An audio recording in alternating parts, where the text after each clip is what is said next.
नमस्कार छात्रों, मेरा YouTube channel Smita Hindi classes में आपका स्वागत है।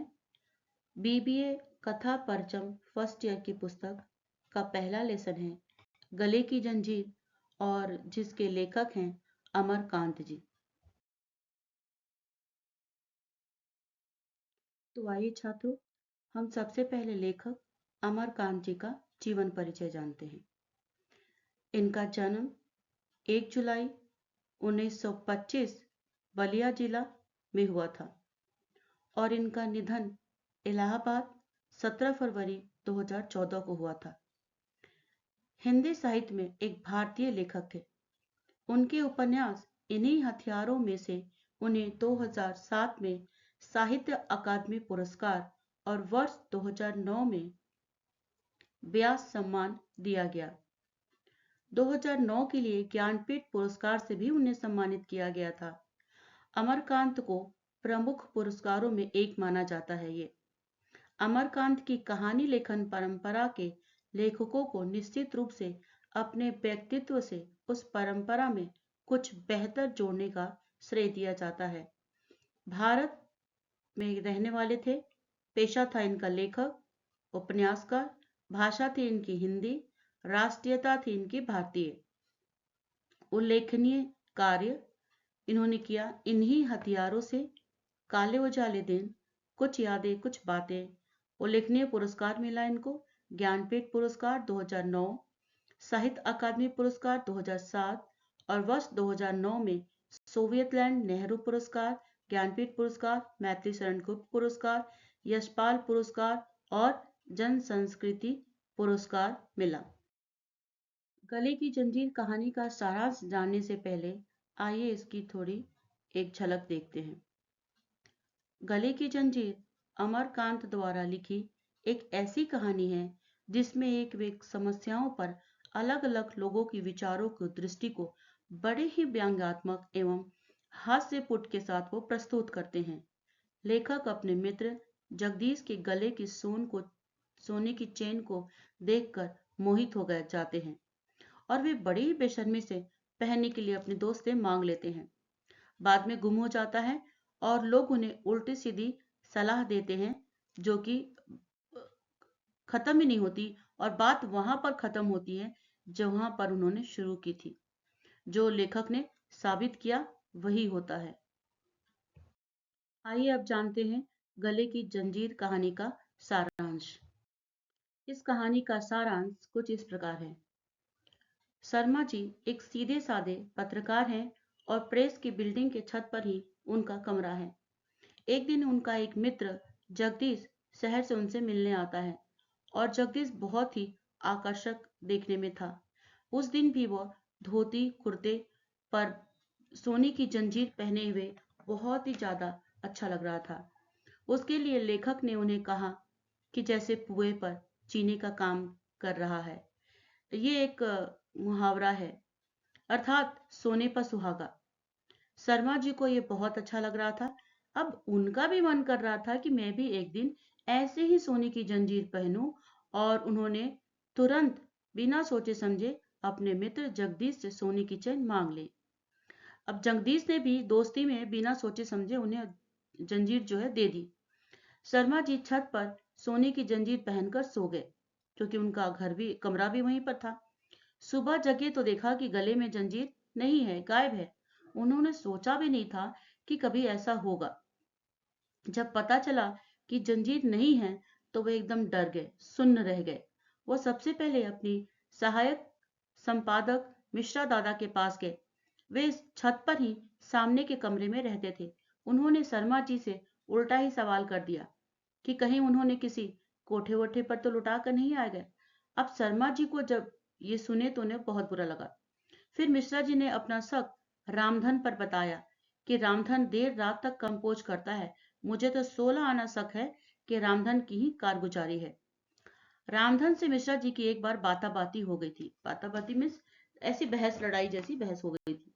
शर्मा जी ने सोचा शायद वो अपना गुस्सा इस तरह पर उस पर निकाल रहे हैं और चोरी का इल्जाम लगाकर। जंजीर खोने के बाद पूरी प्रेस में बात फैल गई थी। अब जो भी मिलता लेखक से ही पूछता, अरे, जंजीर कैसे चोरी चली गई? तभी प्रेस के मैनेजर गुलजारी लाल ने शर्मा जी को बुलाया और उन्होंने कहा कि दूसरों की चीज तुम्हें नहीं लेनी चाहिए थी, और वो भी सोने की चैन। रामविलास जब ड्यूटी पर आए तो उन्होंने चुटकी लेते हुए पूछा, कहाँ दे आए शर्मा जी? अब शर्मा जी का रिएक्शन देखकर थोड़ा वो झिझके और कहा, 100-150 का नुकसान तो हो गया ना। मैंने तो पहले ही कही थी कि जंजीर कहीं गुमा न देना। तुमने ठीक वैसे ही किया। यहाँ शर्मा जी चैन खोने से काफी परेशान हैं और दूसरे उन्हें पूछताछ करके और भी परेशान कर रहे हैं, और सलाह से भी उन्हें उतनी ही परेशानी हो रही है। इस प्रकार 3 प्रकार के विचारों वाले दल उनके सामने बन गए। पहला दल कोठी पर तो नहीं लुटा है, दूसरा गलती का एहसास दिला रहे हैं, और तीसरे कैटेगरी के लोग ईमानदार और गर्म विचारों के लोग, कुछ लोगों पर शक कर रहे हैं और ये सच बता दे। इसी परेशानी में 10 बज गए। शर्मा जी ने सोचा कि अब तक तो मैंने कुछ भी खाया पिया नहीं है, चलो अब मुझे कुछ खा लेना चाहिए, और प्रधान संपादक और जनरल मैनेजर से बताऊंगा कि वह जरूरी जंजीर को ढूंढेंगे। 11 बजे प्रधान संपादक आए। उन्होंने शर्मा जी को कमरे की छानबीन की, लेकिन अंत में यही समझाया कि सरासर ये तुम्हारी ही गलती है। अरे, गले में जंजीर पहनकर भला क्यों सोए? जमाना खराब है, लोग दूसरों की चीजों को हड़पने की देख रहे हैं। हम ठीक से रहे तो हमारा कोई नुकसान नहीं होगा। यह कहकर वो लोग चले गए। शर्मा जी बहुत परेशान थे। एक तो जंजीर खो गई और लोग तरह तरह की बातें कर रहे हैं। अब जगदीश आएगा तो मैं उसे क्या कहूंगा? वह परेशान ही थे कि तभी उनका टेलीग्राफी दोस्त जोसफ आया, सहानुभूति दिखाई और 100-200 नुकसान की बात कह गया। इसके बाद यूनाइटेड प्रेस ऑफ इंडिया के संवाददाता परेश बनर्जी आए। उन्होंने कहा कि अगर जंजीर बटुए में रखकर तकिए के नीचे सोए होते तो चोरी नहीं होती। शर्मा जी को सहानुभूति और सलाह देकर उनकी गलती का एहसास दिला गए कि भाई जंजीर पहनकर बाहर क्यों सोए। इसीलिए शर्मा जी ने परेश बनर्जी से कहा, जो पिछले उनके मित्र आए थे, उन्होंने कहा था ड्रॉर में रखने के लिए, तो वही बात उन्होंने रिपीट की कि मैं मेज के ड्रॉर में एक किताब के अंदर के बीच में जंजीर सहित रखी थी, फिर भी जाने कैसे चोरी चली गई। तो परेश बनर्जी गलती का एहसास करते हुए कहा कि आप शर्मा जी, आप जंजीर को बटुए में रखकर अगर तकिए के नीचे सोए हो करते तो शायद जंजीर चोरी नहीं होती। परेशान होकर बाहर जा ही रहे थे कि प्रधान संपादक कुलदीप सिंह जी आ गए, जो शर्मा जी के गांव के रहने वाले थे। अमरकांत जी ने सोचा उनको देखकर कि ये हमारे गांव के हैं, हमारे अपने हैं, और उनको तकलीफ बताना चाहिए, वो जरूर कुछ ना कुछ मदद करेंगे, क्योंकि अपने लोग ही तो संकट के समय मदद करते हैं और जंजीर उनको ढूंढवाने में मदद करेंगे। अब उन्होंने लोगों की सलाह को कुलदीप सिंह जी को बताया कि मैं जंजीर को पर्स में रखकर तकिए के नीचे सोया था, फिर भी जंजीर चोरी चली गई। तो उन्होंने सहानुभूति तो खूब दिखाई और सलाह भी खूब दी कि जंजीर चोरी होने से बचने के लिए अगर गले में पहनकर सोई होती तो चोरी ना होती। किसी की हिम्मत नहीं पड़ती कि वो तुम्हें हाथ लगा दे। यह सब मेरा जाना सुना है, मतलब मैं बहुत एक्सपीरियंस वाला हूँ। तो इस तरह हम देखते हैं कि संकट के समय लंबी चौड़ी सुझाव सब देते हैं, सलाह देते हैं, यहाँ तक कि नजदीकी होने का दावा भी करते हैं, लेकिन सहायता कोई भी नहीं करता। विशेषता यह है कि कोई किसी भी की मदद करने का इरादा नहीं रखता है। सब झूठे दावा जरूर करते हैं, आपके दोस्त होने का, आपके करीबी होने का, बहुत ही सहानुभूति दिखाते हैं, लेकिन असल में मदद के लिए कोई आगे नहीं आता। अंत में चेन गले में पहनकर सोने का ही उपदेश मिलता है, जबकि सच्चाई में चेन गले से ही गायब हुई थी। और यहाँ पर हम देखते हैं कि सलाह देने वालों की कमी नहीं है। छात्रों, आपके प्रश्न पत्र में एक एक मार्क्स के 10 प्रश्न पूछे जाएंगे। आइए 10 प्रश्न हम देखते हैं। शर्मा जी कहाँ सोए थे जब गले की जंजीर चोरी हुई? छत पर। शर्मा जी ने चैन किससे मांगी थी? अपने मित्र से। जगदीश शर्मा जी से मिलने कहाँ से आया था? शहर से। शर्मा जी जंजीर के चोरी होने की खबर सबसे पहले किसे दी? मिश्र दादा को। मिश्र दादा कहाँ पर रहते थे? उनके सामने कमरे में, छत पर ही। प्रेस के मैनेजर का नाम क्या है? गुलजारी लाल। मिश्रा दादा ने अपना शक किस पर बताया? रामधन पर जंजीर को घुमा मत देना, यह बात शर्मा जी से पहले ही किसने कही थी? रामविलास। शर्मा जी के सामने कितने प्रकार के विचारों वाले दल बन गए थे? 3। प्रधान संपादक कितने बजे आए थे? 11 बजे। किसने शर्मा जी के घर की छानबीन की? प्रधान संपादक। अगला प्रश्न है, जोसेफ शर्मा जी का कैसा दोस्त था? टेलीग्राफिक्स। यूनाइटेड प्रेस ऑफ इंडिया का संवाददाता का नाम क्या है? परेश बनर्जी। टेलीग्राफी दोस्त जोसेफ के आने के बाद शर्मा जी के पास कौन आया था? परेश बनर्जी। जोसेफ के जाने के कितनी देर बाद परेश बनर्जी आए? 5 मिनट बाद। जंजीर बटुए में रखकर सोने की सलाह किसने दी? परेश बनर्जी। प्रधान संपादक का नाम क्या है? ठाकुर कुलदीप सिंह। ठाकुर कुलदीप सिंह कहाँ के रहने वाले हैं? लेखक के गांव के। ठाकुर कुलदीप सिंह ने क्या सलाह दी? पहनकर सोने की। गले की जंजीर कहानी के लेखक का नाम क्या है? अमरकांत। अमरकांत जी कहाँ रहते थे? प्रेस की छत पर। छात्रों, आपके प्रश्न पत्र में 5 मार्क्स के लिए 2 टिप्पणी पूछे जाएंगे, जिसमें आपको 1 करना होगा। तो आइए हम 1-2 टिप्पणी का उदाहरण यहाँ पर देखते हैं। पहला है परेश बनर्जी। यह शीर्षक हमारी पाठ्यपुस्तक निबंध सागर की कहानी गले की जंजीर से लिया गया है, जिसके लेखक अमरकांत हैं। Paresh Banerjee United press of India के संवाददाता हैं। गले की जंजीर खो जाने पर खबर मिलती है तो वह भी सहानुभूति जताने शर्मा जी के पास आते हैं। शर्मा जी उसे बताते हैं कि जंजीर दराज से चोरी चली गई है, तो परेश बनर्जी गंभीरता पूर्वक जांच पड़ताल करने के बाद कहता है, जंजीर कोई दराज में रखने की चीज है?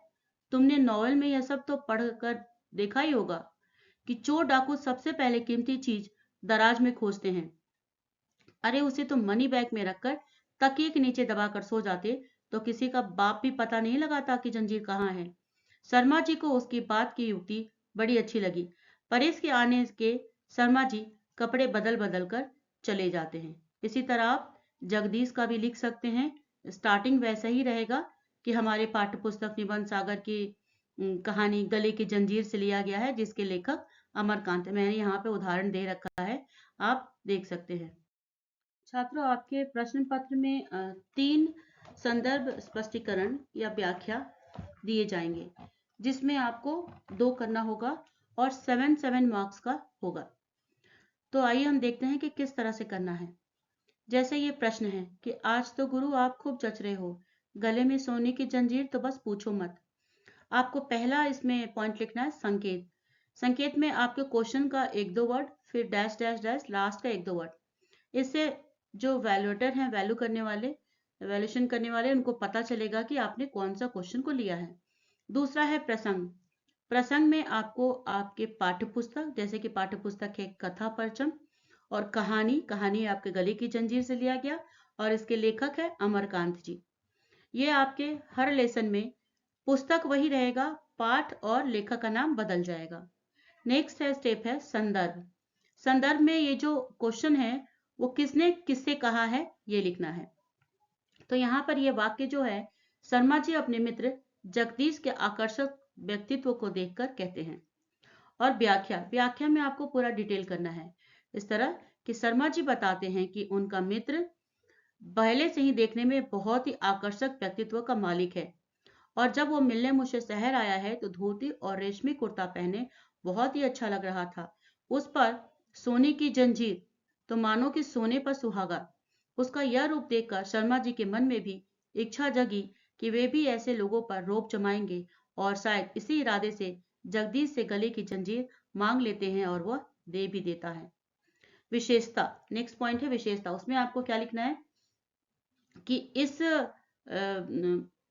से आपको क्या शिक्षा मिलती है, या क्या सीख रहे हैं, या लेखक क्या समझाने या सिखाने की कोशिश कर रहा है। बस 1 से 2 लाइन में। जैसे कि यहाँ पर एक प्रयोग किया गया था, मुहावरा पुए पर चीनी, जिसका अर्थ होता है सोने पर सुहागा। इसी तरह इसी पाठ से एक और व्याख्या है, कहो गुरु कहाँ दिया है, देखो छुपाओ मत, मैं सब जानता हूँ। तो आप संकेत वैसे लिखेंगे, 1-2 word, dash dash, last 1-2 word. प्रसंग में आप लिखेंगे हमारे पाठ्यपुस्तक, और पाठ का नाम और उसके लेखक का नाम, और फिर संदर्भ में लिखेंगे कि यह वाक्य किसने किससे कहा है। तो यहाँ पर यह वाक्य शर्मा जी से रामविलास कहता है चोरी की बात सुनकर। और व्याख्या, नेक्स्ट स्टेप व्याख्या में आप पूरा डिटेल करेंगे कि जब शर्मा जी के प्रेस में काम करने वाले रामविलास को पता चलता है कि जंजीर गुम हो गई है, तो वह आकर पूछते हैं और उनके बातों से स्पष्ट होता है कि वह उन शर्मा जी पर भरोसा नहीं कर रहे हैं कि कहीं गुम हो गया है। मतलब उन्होंने जानबूझकर किसी को दे दिया है और हमें झूठ बोल रहे हैं। लेकिन जब शर्मा जी का गुस्सा देखा तो फिर शर्मा जाते हैं और छेपते हुए कहते हैं, अरे छोड़ो यार, ये तो मजाक था। और विशेषता में आपको लिखना है कि यहाँ पे क्या सीख मिलती है या क्या शिक्षा मिलती है। जैसे यहाँ पर हमें देखने को मिलता है कि लोग सिर्फ झूठी दिखावा करते हैं, मदद करने कोई नहीं आता। हमें ऐसे लोगों से बच के रहना चाहिए, ऐसे लोगों की बातों में नहीं आना चाहिए।